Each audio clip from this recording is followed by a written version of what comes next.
Sat Shri Akal, friends. I hope you are in the best of your spirits, as always, and consistently preparing with discipline for your upcoming exam. Like all the other videos of this series, let us take 10 questions and learn a little bit more of the system of governance in India, which you aspire to become a part of very soon. As I always recommend, it will be beneficial if you keep your copy of the Constitution of India close for reference as we discuss the questions. I also recommend you please pause the video as the question is displayed, answer the question yourself and only then proceed to listen. And like every other video, on the right hand side in each of the slides you will see some picture, etc. And this time you will see the symbols, logos of key regulatory bodies and authorities in India. Your task is to identify them while you listen to the explanation. Lastly, there is some additional learning at the end of each of these videos. Like always, mostly random but relevant for our studies and life. So, I strongly suggest you to complete this video. Even if you wish to skip some part of my talk here, do watch it till the end by skipping or much better option of increasing the speed. Alright, so let us take the first question. And that is, which of the following statements is or are correct according to the Constitution of India? And this is about the strength of Rajya Sabha and the strength of Lok Sabha. A decently straightforward question. They are coming from the two articles, Article 80 and Article 81. Now, Article 80 refers to Rajya Sabha, which is the Council of States, and 81 is for Lok Sabha, which is the House of People. And in Article 80, it says the strength shall be 238 plus 12 nominated. Now, these 238 will be from the states and the union territories. Then similarly, in Article 81, it says Lok Sabha will have a strength of 530. They will be from the states, and there will be 20 more seats from the union territories. And earlier, there was an option of 2 Anglo-Indians to be nominated as well. But now we know from this year, January, after the 104th Constitutional Amendment Act, this nomination facility is over. So the strength is effectively 550 and 250 as we have seen here. So both of these statements are actually correct. And roughly half of you did get it right. And that, by the way, was the symbol for the logo of Central Vigilance Commission. I'm sure you recognize that eye, the vigilant. Somebody is keeping an eye on everybody in the government. So beware. Anyway, next question we have. Which of the following provisions have been made in the Constitution of India? And it talks about allocation of seats for the states in the Lok Sabha, seats in the assemblies and seats in the Legislative Council. Okay. Now, I'm sure you already know the answer that none of these are actually in the Constitution except Rajya Sabha, and for which the allocation has been made. I'm sure you can recall in the 4th schedule of the Constitution. All other legislative bodies in India, whether at the center or at the state level, they are all in the Representation of People's Act 1950. The 3 schedules there. The first schedule is for the Lok Sabha, the second schedule is for the assemblies, and the third schedule is for the legislative councils. You can also understand one reason why, because they are liable for change much more frequently, and hence it is in the law, it is not in the Constitution. And the flexibility was to be given to the Parliament also. So the Constitution makers thought, let it just remain outside. Parliament shall decide all of these things. Whereas Rajya Sabha being a federal principle, so that it cannot be, manipulated or it cannot be, let's say, changed so easily, it had to be in the Constitution. It's a federal requirement. All right. So the answer we know, and about half of you got it right. So not bad, but we can be better, definitely. Next question, the term sunshine law. What does this mean? Now, this is really some question where I thought, I expected many more of you to get it right, but somehow we didn't. See, you must have all heard of this phrase where they say that sunlight is the best disinfectant in normal life also. When you have, let's say, some bed sheet or some kind of quilt, etc., and when it has not seen the sun for a long time, then you bring it out in the sunshine, all the bugs, etc., they all disappear, and that's what it does. Similarly, in government, in administration, we say bring it out in the open and all wrong things will disappear. And if you see, even from your life, personal life, that is what even Gandhiji used to speak about truth, especially with his experiments with truth. See, we all have sides of our personality and life that we do not wish to bring out in the open. We all do. And to do so, that is to bring it out in the open, requires immense courage and mental character. But once done, it is liberating and one becomes fearless. Anyhow, the answer is these are the laws that require transparency and disclosure in the government or business. See, hardly 1/4 of us could answer this. Not every time. And this is what we need to develop, is that we should be able to understand these phrases. And this phrase, it's not actually I coined it. It is always, being talked about, especially in light of RTI in our country, that it's the sunshine law of India.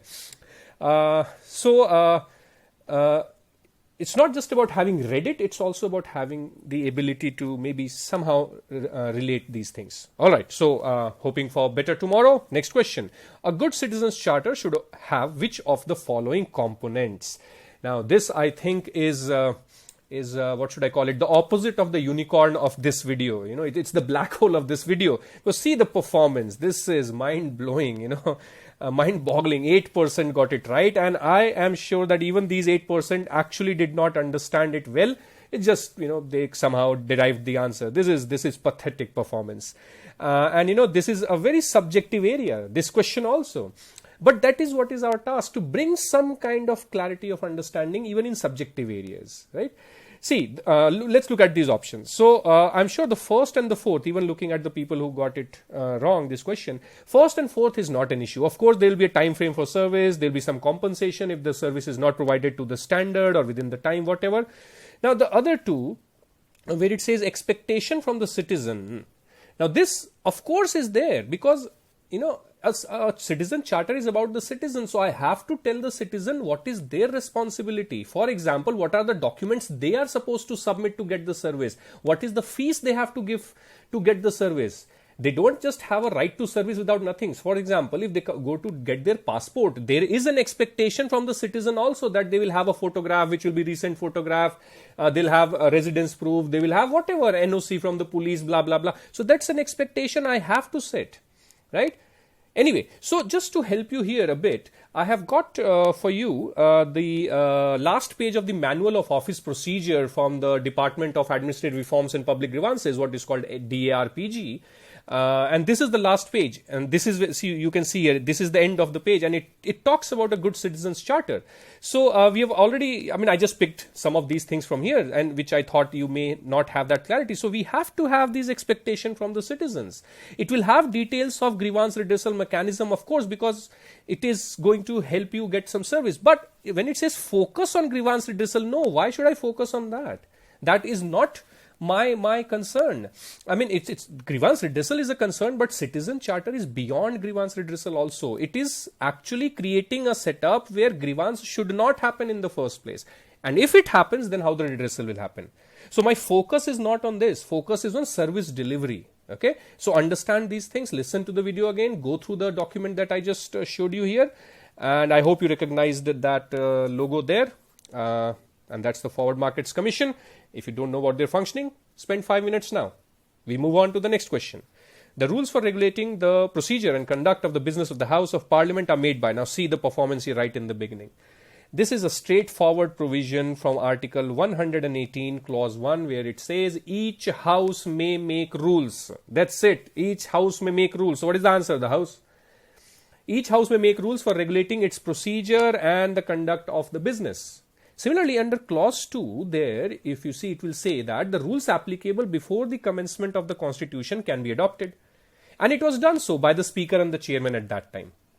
Then the rules committee would then submit for the approval of the speaker and chairman time to time new rules or changes. And then gradually the rules committee itself recommended that all proposals given by the committee be put up for the approval of the House. Also, you should know one thing, that in any kind of imminent situation, when the rules are insufficient, then the speaker can give rulings as well. Anyway, let's get better here. This is not done. People don't understand. I keep saying basic concept, basic concept. See, I'm not talking about everything is basic. I'm talking about what is a concept. This is something which should become obvious to your mind, that the rules will be decided by the House itself. It's the rules for the House. Anyhow, I also hope you recognized that logo there. It was kind of in the picture itself. Moving on. Arrange the following states in the decreasing order of the number of seats allotted to the states in the Rajya Sabha. Now there are 4 states given here, and I'm sure you know one thing, that the state which has the maximum number of seats, Uttar Pradesh, has 31 seats, and if you take these 5, these are the top 5, right? So answer is already known to you. So Maharashtra has 19 seats, Tamil Nadu has 18, Karnataka has 12, West Bengal has 16. So the order should be Maharashtra, Tamil Nadu, West Bengal, and then Karnataka. Spend some time on this, and I am sure you recognized Reserve Bank of India there. Now look at this performance. I don't want to comment anything. Next question is, recently provision for the nomination of Anglo-Indian community to the Lok Sabha has been discontinued. We briefly mentioned it in one of the previous questions in this video itself. What defines the Anglo-Indian? Now it's such a basic question. Again, this is defined in Article 366 of the Constitution. In fact, it was originally defined in the Government of India Act of 1935. And there has been a lot of recent controversy as well, because there were 2 seats in the Lok Sabha and then 13 seats in the various state assemblies existed, but now it has all been removed by the 104th Constitutional Amendment Act. If you remember, if you have read carefully, the Union Minister, while tabling the Constitutional Amendment Bill to abolish this nomination of Anglo-Indians in Lok Sabha and assemblies, mentioned that there are only 296 Anglo-Indians as per the census of 2011. However, there are varying estimates where the leaders of the community claim it to be about 1.5 lakh strong. Anyway, we don't know. So the answer, I'm sure all of you know now, that it is a person who was born in India and whose parents were not here temporarily and whose male progenitors in the male line, remember, male progenitors in the male line. So we'll not look at the female line, and we will not look at the female progenitors in the male line also. Must be from the European descent. Now a natural question arises that why it's all about this male, everything about male. It's to do with the British policy much earlier, where they wanted British settlers to settle in India, and most of them used to be men. So to find out who are these British descendants, they just had these kind of rules. They just continued. It was definitely a British legacy. Now no more. That logo, by the way, is the Pension Fund Regulatory and Development Authority. Next question is, in light of the Transgender Person Protection of Rights Act 2019, which of the statements are correct? I would say this is a very, very important enactment. I think it was made in December 2019, so it is part of this year's highly probable areas. Also because it talks about transgender persons. India is a country which is slowly starting to accept the transgender community in a much more acceptable manner, at least legally. So read the salient features of this act on the website of PRS. It's not too big. You'll find it easy, and I believe it is worthy of a question in mains. Anyway, let's see the statements for this question. A person can be recognized as a transgender based on the report of a clinical psychologist. Absolutely no. A transgender person does not need a certificate from another person of their gender identity. That's the basic idea of this act. It is self-determined. I have a right to decide what do I want to be known as. You have a right to decide what do you want to be known as. It is your self-determination. Of course, there are a lot of rules, regulations, forms to be filled, application is to be there, but it is self-determination. Secondly, educational institutions funded, recognized by the government shall provide exclusive facility. Why exclusive? Do we want them excluded? Absolutely no. We want it inclusive, right? That's the whole idea, to mainstream, to integrate. So regular colleges and educational institutions, schools, etc., that is where even a transgender child or a transgender person should be admitted to. They should be as good as any other citizen of this country. So it cannot be exclusive, and that's what these provisions are there in the Transgender Persons Act. So both of them are actually wrong. And see, we all keep focusing on current affairs so much, and when again I say basic things are asked, that what does it do, what is the idea, we make a mistake, right? So read more carefully. Alright, next question is, for a proclamation of President's rule in a state to continue beyond a period of 1 year from the date of proclamation, Parliament can pass it if. Now, two options are given. I'm sure you know that all of this is actually in Article 356, specifically Clause 5. The proclamation of President's rule requires ratification by the Parliament within 2 months, and then it remains valid for 6 months, right, from the date of that proclamation. Then it can be extended again for a period of 6 months, 5 more times, right? So total 1 plus 5, 6 times. That means effectively 3 years. We can continue it for 3 years.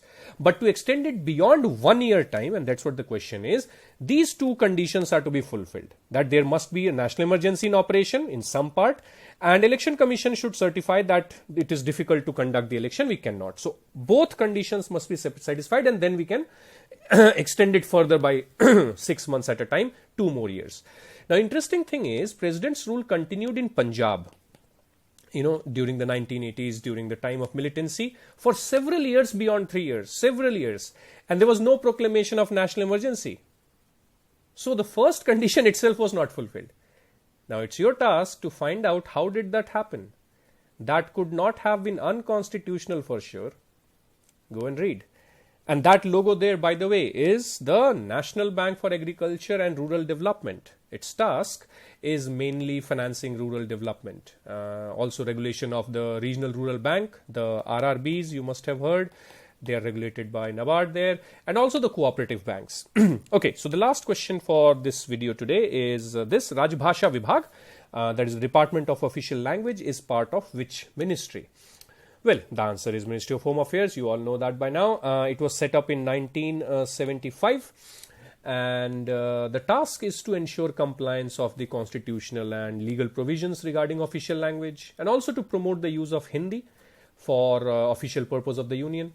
I would recommend spend about 5-10 minutes maximum to read more about this department from its website. Okay, its website directly, and that is rajbhasha.gov.in. Okay, always learn to read from original websites. rajbhasha.gov.in. Just spend some time, and about half of you did get it right. We can make it better for sure.